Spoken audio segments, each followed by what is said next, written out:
Welcome back to Talk Tickers, your essential shortcut for understanding what's really driving the market. Today, we're diving into a really fascinating one. It's the Q3 earnings call for Ambarella, the edge AI semiconductor company. Yeah, this one was a real head-scratcher. I mean, on paper, Ambarella delivered a massive beat-and-raise quarter. The huge one. They confirmed their whole strategic pivot is working, moving into that high-value AI silicon. Structurally, the story looks, well, excellent. And yet the stock got absolutely hammered right after the call. It did. And so our mission today is to decode that painful disconnect for you. We need to understand why these strong headline numbers led to such a sharp sell-off. That's the critical tension we need to unpack. Exactly. We have to look past the top-line success and, really dig into the forward guidance and the operational pressure points that made investors so nervous. Okay, so let's start with the hard numbers. The headline beat for Q3. What were the results that got everyone initially so excited? Well, the Q3 results were, objectively excellent. They topped expectations pretty much across the board. Revenue came in at $108.5 million. And that was above what Wall Street was looking for, right? Way above. Yeah. Consensus was sitting at around $104.1 million. They even beat the high end of their own guidance. And that's 31.2% year-over-year growth. And the bottom line, the earnings, that was even more dramatic. It was. The non-GAAP EPS was $0.27 share.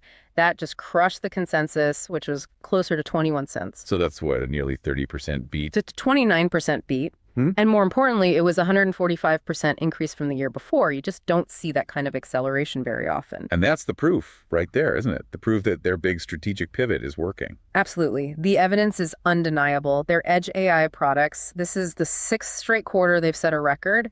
It's now something like 80% of total revenue. So they're not really a video chip company anymore. They are an edge AI company. They are definitively a high-performance, low-power edge AI pure play. And their cash generation was also really strong, which I feel like a lot of people overlook when they're just focused on margins. It's vital context. Q3 free cash flow was robust, $31.4 million. That's almost 29% of their revenue, which is an incredible metric for a company that's scaling this fast. Oh.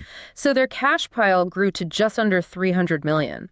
And that balance sheet strength, that's what lets them fund all this aggressive R&D without having to go to the market. And that confidence, that momentum, led them to raise the outlook for the entire year. Correct. Management bumped up the full-year revenue growth outlook to between 36 and 38%. It was 31 to 35 before. So they're guiding to an all-time record year for revenue. Yep. So if you just look at Q3 and the full-year forecast, this report was a home run. Okay, so we've established the results were phenomenal, but the stock sold off. This is where we need to slow down and really figure out what the market saw that it didn't like. Where did the cracks start to appear? The focus shifted almost immediately to two things in the forward look: the guidance for Q4 and this persistent worry about their margins getting compressed. All right, let's start with the Q4 revenue guidance. What did they say? Management set the target at $97 million to $103 million. Hang on. That implies a sequential decline from Q3's record. It does. A drop of roughly 7 to 8%. Quarter over quarter. And after that huge acceleration, that must have been really jarring for investors who expect this, straight line upward growth from an AI stock. It was jarring. And this is where the market starts to apply heavy scrutiny. The company chalked it up to seasonality. They said to expect mid to high single-digit sequential declines in both auto and IoT. But is seasonality just a convenient excuse here? I mean, what specifically drives that dip for them in Q4? It's largely driven by the half of their business that's in consumer and portable video. Think action cameras, drones, smaller IoT devices. A lot of those customers, especially in Asia, they build up their inventory before the holiday selling season. So for them, Q3 is the big ramp. By Q4, that pipeline slows down. It's a natural digestion period. Got it. So the demand is there, it's just lumpy. And the market hates lumpy. Exactly. So that was concern number one. The other big one was the margin question. The flip side of all this growth, are they basically sacrificing profit to get scale? And the numbers suggest they are. The numbers validate the concern, yeah. Non-GAAP gross margin in Q3 was 60.9%. Now that sounds pretty good. Right. But it's a 170 basis point contraction from last year. That's almost 2 full percentage points lower. And the guidance for Q4 suggests that pressure is getting worse, not better. Absolutely. The Q4 forecast is for margins to compress even further, down to a range of 59 to 60.5%. Which is pushing them right to the bottom of their long-term target range. Right to the bottom. Their target is 59 to 62%. So the market is asking, is this temporary or is this just the new cost of growing at 30+%? And that's the paradox, isn't it? Because their average selling prices, their ASPs, are up almost 20%.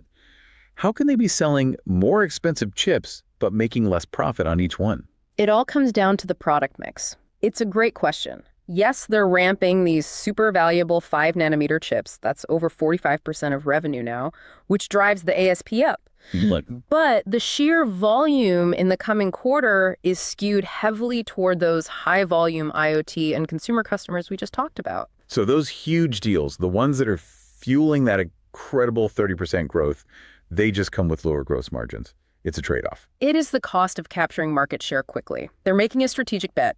Accept lower margins on these big consumer wins now to lock in the platform, and bet that the higher margin auto and enterprise customers will lift the average later on. We should probably also touch on the GAAP versus non-GAAP numbers.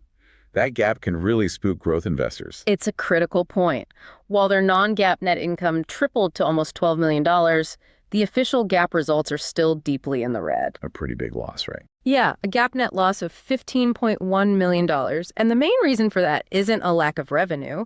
It's their cost structure. R&D. It's the massive investment in R&D. They're spending in the high $60 million range on it.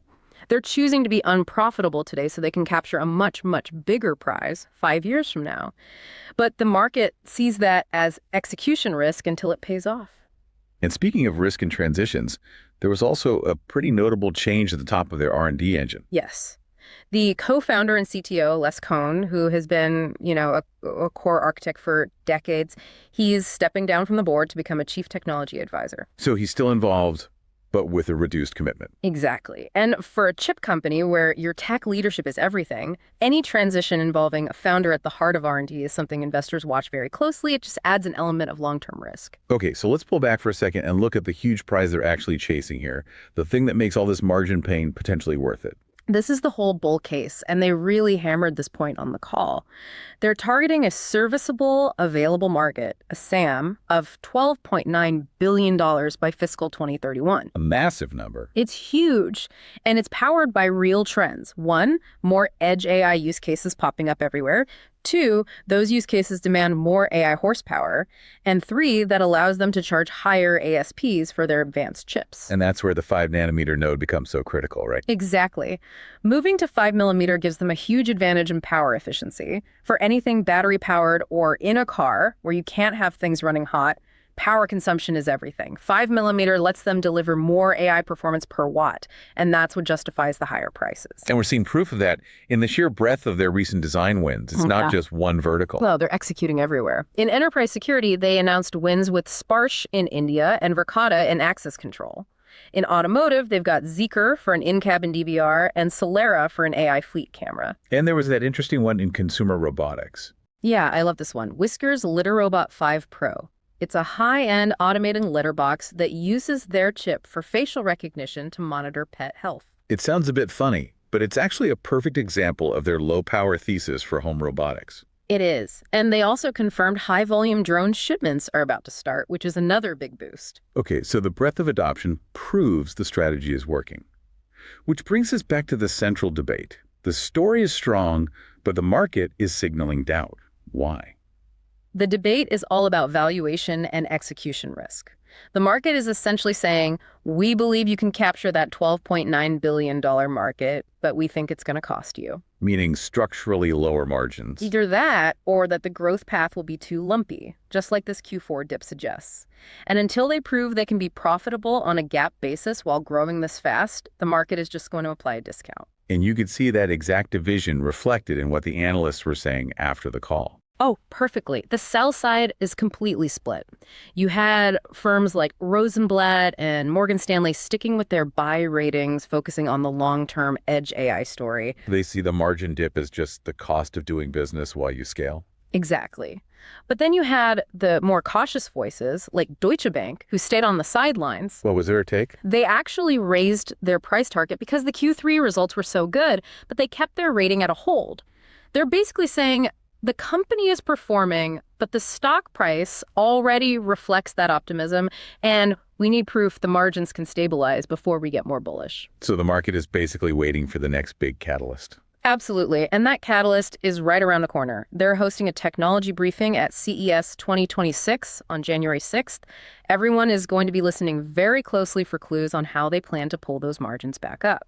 All right, let's shift gears. We've gone through the facts, the fear, and the future outlook. Now for our final segment. This is not financial advice, where we pitch an outrageous but plausible idea based on what we've just discussed. A setup that only this kind of volatility can create. So lay it out for us. What's the thesis and what's a specific trade idea? Okay, the thesis is that the market's reaction was, well, excessive. It hyper-focused on the sequential dip and the temporary margin pressure and completely punished the stock for it. Throwing the baby out with the bathwater. Precisely. Investors are ignoring the raised full-year guide, the incredible free cash flow, and the undeniable success of the 5mm ramp. This sell-off creates a really compelling leveraged entry point for anyone who believes in that multi-year $12.9 billion story. So how do you play that? How do you capitalize on the market's short-sightedness without getting burned by the near-term volatility? You look at a long-dated, deep-in-the-money call strategy. We saw a lot of elevated volume and open interest right after the print in one specific option. Which one? The May 2026 $77.77 call. This is often where the more sophisticated, speculative money goes when they see a disconnect like this. And why that specific date, May 2026? The timing is strategic. It gives you about 6 months after that critical CES briefing and after the Q4 earnings report is out of the way. It gives the story time to play out. Time for the seasonality noise to die down. Exactly. Time for the 5mm ramp to keep proving itself, for those new ADS and robotics wins to become real revenue, and for the market to refocus on the long term.